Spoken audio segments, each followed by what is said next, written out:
The discernment would be to be able to see the mirage and recognize maybe after an attempt or two that, oh, that's not real. We're back with another reflection on that TDV. And today's reflection, well, it actually goes to the highest of all virtues and principles within the philosophy of Vedanta. The crown jewel. The crown jewel of discernment. Say, what? Discernment? How is discernment the highest principle? That's not like love or self-sufficiency or generosity. It's not like what we hear about constantly, what we think are virtuous characteristics or qualities of an individual here in the West. Discernment.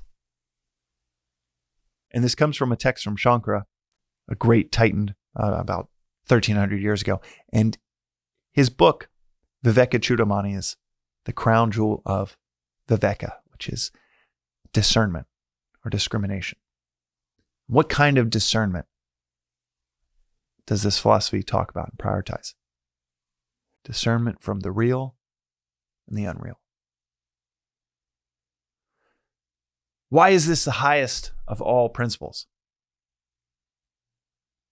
Well, imagine how lost you'd be if you could not discern mirage from reality in the desert.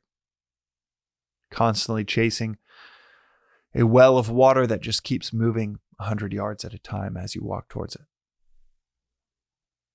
You are going in the wrong direction, wasting your energy, convinced something is that isn't. You're not just lost, you can't see that you're lost. And worse, you think you're right on the precipice of finding what you're looking for.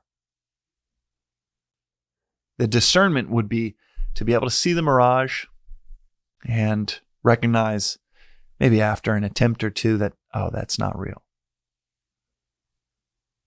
In our daily lives, the discernment, just in a practical sense, would be out of these 27 different variables, dynamic activities and things that are happening around me, what's most important? Your work. Remember hearing a great definition of wisdom being knowing what is important. Out of those 15 variables in your work life right now, what is the one or two that are most important? Discernment in action. All right, this is what my emotional side of me would say I should do given this really chaotic situation or something happening that I don't want to happen. But my more rational side jumps in and says, yeah, there'd be a lot of consequences if I just acted out emotionally without any governing or guidance from the rational side of me. Discernment from action, discernment from vision, discernment of what's really happening around us, discernment from the real and the unreal, discernment from the permanent and impermanent.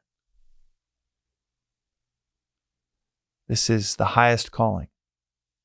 And yet it can sound so, well, unexciting versus the virtues, and don't get me wrong, the virtues of love, seeing no otherness in the world, the virtues of knowledge, the virtue of pursuing knowledge of the self to mitigate, eradicate, eliminate desires and ignorance. Those are key in the manual to living life well. But the highest order principle, discernment, ultimately comes down to clarity. My favorite definition of the intellect in this philosophy, its perhaps central contribution in our practical lives, is that you don't just have one internal equipment, the mind. You have two, the intellect and the mind.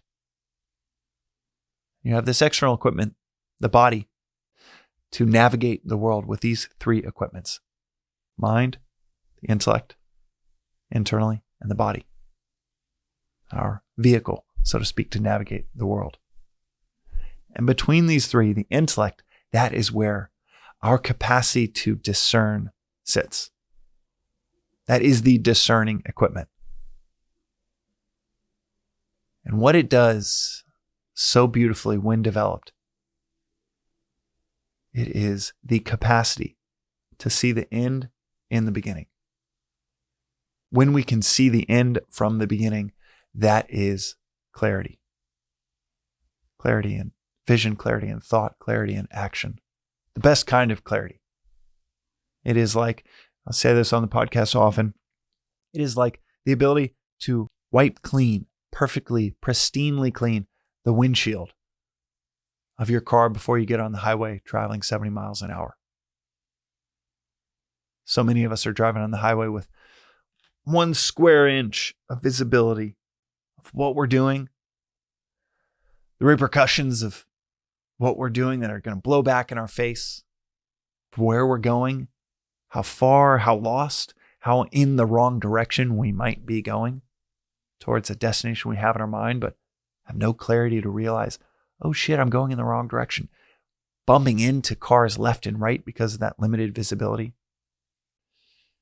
Thinking we're going fast at 70 miles an hour, ramming right into all of the potholes or the rocks on the side of the road, to where we feel like we're going 10 steps forward, 8 steps back, 12 steps forward, 15 steps back, 4 steps forward, 4 steps back in our pursuit of where we want to end up. So why is discernment the crown jewel of principles within Vedanta? This term is so rarely used in the West, much less revered. It's because at the seat of discernment is knowing. Knowing real from unreal. Knowing reality from non-reality. Knowing the right direction from the wrong direction. Knowing the right next step versus the wrong next step. Knowing what's going on and who we really are versus what we're told. What we take as just granted notions of what's going on, who we are, rarely questioning those. If questioning is the most important daily practice within this philosophy of Vedanta, well, the goal of that is to find answers. And discernment is the difference between the right answers and cultivating the ultimate capacity of discerning helps us see between truth and non-truth. That's today's reflection on the daily Vedantic. As you think about this, as you reflect on this, maybe it'll go from something that sounds, I know for me, it sounded so vanilla compared to the other virtues, the other principles within this philosophy. And yet it is the one that gains more and more volume within my head, more and more import each month, each year in my life. When I think of what is the most foundational thing to get right, to have a capability around